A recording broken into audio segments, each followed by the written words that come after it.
दूसरा प्रश्न है, एडी एक समद्विबाहु त्रिभुज एबीसी का एक शीर्ष लंब है। एडी जो है वो त्रिभुज एबीसी, यह एक समद्विबाहु त्रिभुज है जिसका एक शीर्ष लंब है। एडी एक शीर्ष लंब है और त्रिभुज एबीसी एक समद्विबाहु त्रिभुज है जिसमें AB बराबर AC है। इस समद्विबाहु त्रिभुज में ये वाली भुजा इस वाली भुजा के बराबर है। जब ये शीर्ष लंब है तो ये कोण 90 अंश और ये वाला कोण भी 90 अंश होगा। कह रहा है दर्शाइए कि पहला, AD रेखाखंड BC को समद्विभाजित करता है। दूसरा, AD कोण A को समद्विभाजित करता है। तो चलिए हम एक एक करेंगे, लेकिन उसके पहले हम यहाँ हेडिंग डाल लेंगे। दिया है प्रश्न में जो दिया गया उसको लिखेंगे। आप यहाँ से लेकर के पूरा यहाँ तक लिख लेंगे। सिद्ध करना है, जो चीज सिद्ध करना है उसे लिखेंगे। सिद्ध करना है, दो चीजें हमें सिद्ध करनी है, एक ये और दूसरा ये, दोनों यहाँ पे लिख लेंगे। उसके बाद में हेडिंग डालेंगे उपपत्ति।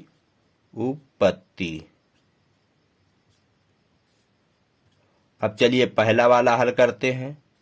एडी रेखाखंड बीसी को समद्विभाजित करता है। ये एडी जो रेखाखंड है वो इस रेखाखंड बीसी को दो बराबर हिस्सों में बांटता है। तो देखिएगा कैसे सिद्ध करेंगे। अगर ये वाली भुजा बीडी और सीडी बराबर हो जाए तो ये सिद्ध हो जाएगा कि एडी इस बीसी रेखा को दो बराबर हिस्सों में बांटता है।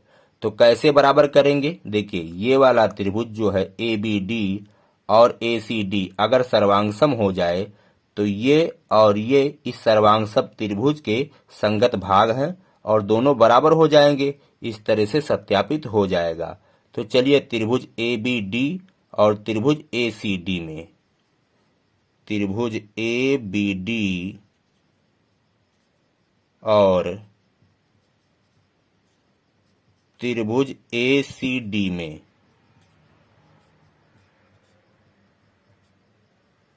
इस वाले त्रिभुज में AB उस वाले त्रिभुज के AC के बराबर है। AB बराबर है AC, ये तो दिया गया है, ये वाला कोण चलिए इसको 1 मान लेते हैं, इसको 2 मान लेते हैं। तो कोण 1 बराबर है कोण 2, ये भी दिया गया है। AD लंब है BC पर, इसलिए ये कोण इसके बराबर है, दोनों 90-90 अंश के हैं। और क्या चीज बराबर है, AD उभयनिष्ठ है। AD बराबर है AD के, उभयनिष्ठ है, उभयनिष्ठ। तो देखिए इस त्रिभुज के 3 अंग इस त्रिभुज के 3 अंग के बराबर हो गए। तो इस तरह से ये दोनों त्रिभुज सर्वांगसम हो गए। इसलिए त्रिभुज ABD सर्वांगसम है त्रिभुज ACD।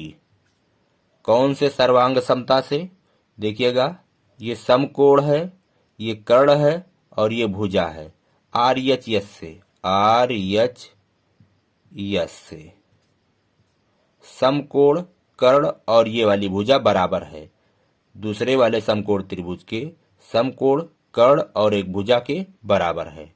तो जब ये दोनों त्रिभुज सर्वांगसम हो गए तो इस तरह से हम लिख सकते हैं BD बराबर CD।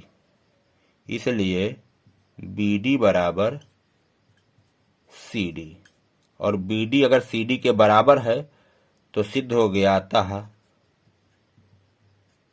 AD रेखाखंड BC को समद्विभाजित करता है, समद्विभाजित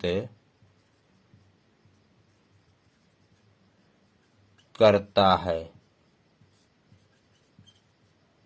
अब चलिए दूसरा वाला सिद्ध करेंगे। दूसरा में क्या कह रहा है, AD कोण A को समद्विभाजित करता है। AD ये वाला रेखाखंड इस वाले कोण को दो बराबर हिस्सों में बांटता है, यानी ये कोण इसके बराबर है। तो ये भी सिद्ध हो चुका है। देखिए ये त्रिभुज और ये वाला त्रिभुज दोनों सर्वांग है और ये कोण इसका संगत कोण है, तो इस तरह से दोनों कोण बराबर होंगे। 3 बराबर होगा कोण 4।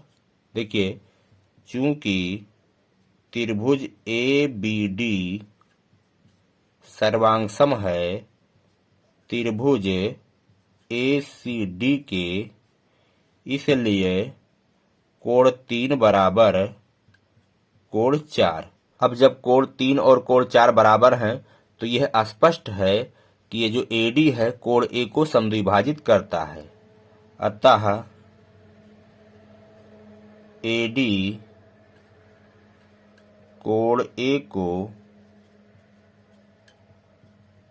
समद्विभाजित करता है। समद्विभाजित यानी 2 बराबर हिस्सों में बांटता है, समद्विभाजित करता है।